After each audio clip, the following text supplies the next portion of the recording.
بسم اللہ الرحمن الرحیم۔ پرانے وقتوں کی بات ہے کہ ایک جنگل کے ساتھ ایک گاؤں آباد تھا۔ وہ گاؤں ہرا بھرا اور زرخیز زمینوں پر مشتمل تھا۔ ایک دفعہ اس گاؤں میں ایک عجیب و غریب مسئلہ پیدا ہو گیا تھا کہ جب اس گاؤں میں جس بھی دولہے دلہن کی شادی ہوتی اور سہاگ رات کے بعد جب اس دولہے کے کمرے میں اس کے گھر والے جاتے تو ان کے بستر پہ شرم گاہوں کے ٹکڑے ملتے اور اس کے گھر والے سر پٹتے رہ جاتے، لیکن ان کی لاشوں کا کہیں بھی پتہ نہ چلتا۔ ایسا 2-3 مرتبہ ہوا تو گاؤں والوں نے شادی کرنا چھوڑ دی۔ اب نوجوان اور حسین و جمیل لڑکیاں اپنے ماں باپ کے گھروں میں بیٹھ گئیں اور اس ڈر کی وجہ سے اس گاؤں میں لوگ شادی نہیں کرتے تھے۔ اس گاؤں کے عقل مند اور نوجوان لوگوں نے بہت کھوج لگائیں لیکن کوئی بھی بات سامنے نہ آئی۔ اسی گاؤں کے کسان کا بیٹا شہر میں پڑھنے گیا ہوا تھا۔ چند سال بعد جب وہ نوجوان واپس لوٹا تو اس کے باپ نے اس کو ساری صورتحال سے آگاہ کیا۔ یہ سن کر وہ نوجوان لڑکا بڑا حیران و پریشان ہوا۔ آخر ایسی کیا وجہ ہے کہ ہمارے گاؤں میں ایسا مسئلہ پیش آ گیا اور اس کا بھی پتہ نہیں چلتا۔ وہ سوچ میں پڑ گیا کہ اس مسئلے کا کوئی نہ کوئی حل تو ضرور نکالنا پڑے گا، کیونکہ شادی کو روک دینا یہ کسی مسئلے کا حل نہیں ہے۔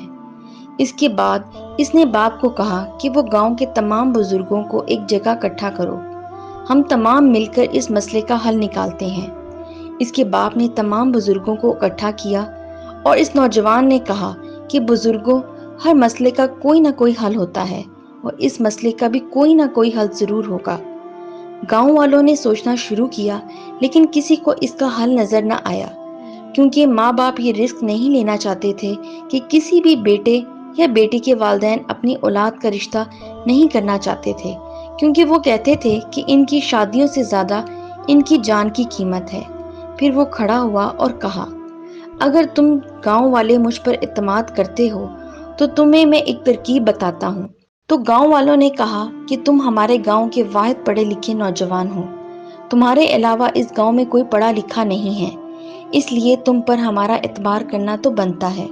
اس نوجوان نے کہا کہ میری ایک بات مانو اور کسی دولہے دلہن کی شادی کرو، اور سہاگ رات کی رات میں دولہے کی جگہ کمرے میں گزاروں گا، اور میں آپ کو یقین دلاتا ہوں کہ میں اس لڑکی کو چھوؤں تک نہیں، لیکن میں اس بات کا ضرور پتہ لگا لوں گا کہ اس کے پیچھے کیا وجہ ہے۔ پہلے تو گاؤں والے سوچنے لگ گئے، انہوں نے اس پر اعتبار کر لیا اور دولہے دلہن کی شادی کی گئی اور دلہن کو اس کمرے میں بٹھایا گیا اور اس دولہے کی جگہ اس پڑھے لکھے نوجوان کو کمرے میں بھیجا گیا۔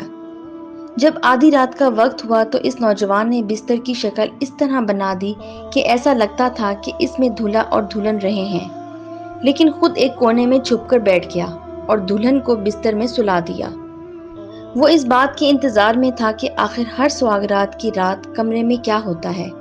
آدھی رات کا وقت ہوا تو ایک ڈراؤنی شکل کا آدمی اپنے ہاتھوں میں تلوار لیے اس کمرے میں داخل ہوا اور کہا، جو چیز میرے نصیب میں نہیں ہے کسی کے نصیب میں نہیں ہونے دوں گا، اور اپنی نیام سے تلوار نکال کر دلہن پر حملہ کرنے لگا۔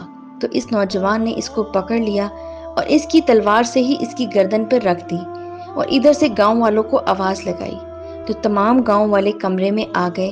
تو اس کی شکل کے آدمی کو دیکھ کر پہلے تو وہ ڈر گئے، لیکن پھر انہوں نے اس کو رسیوں میں جکڑ لیا۔ اس نوجوان نے اس سے پوچھا کہ بتاؤ کہ تم نوجوان دولہے اور دلہن کو کیوں قتل کرتے پھینکتے تھے؟